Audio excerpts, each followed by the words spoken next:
این چیه؟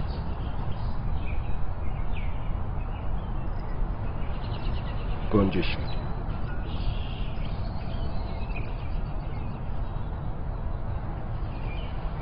این چیه؟ گفتم که گنجشک.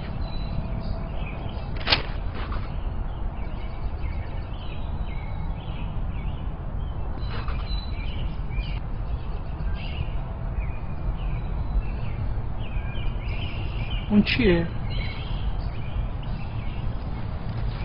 پدر اون یه گنجشکه. گنجشک. اون چیه؟ چند بار بهت بگم یه گنجشکه، چرا نمیفهمی؟ کجا میری؟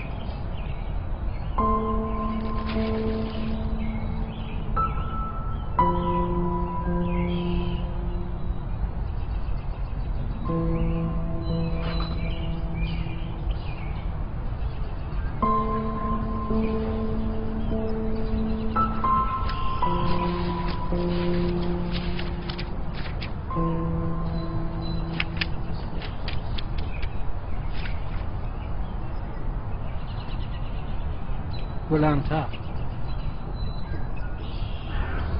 امروز پسر کوچک من که چند روز پیش 3 سالش شد همراه من در پارک نشسته بود که یک گنجشک جلوی ما نشست. پسرم 21 بار از من پرسید که اون چیه و من 21 بار به او جواب دادم که اون گنجشکه. هر بار که اون این سوال تکراری رو میپرسید من در آغوش میگرفتمش و به او پاسخ میدادم بدون اینکه عصبانی بشم. احساس میکنم که خیلی دوستش دارم.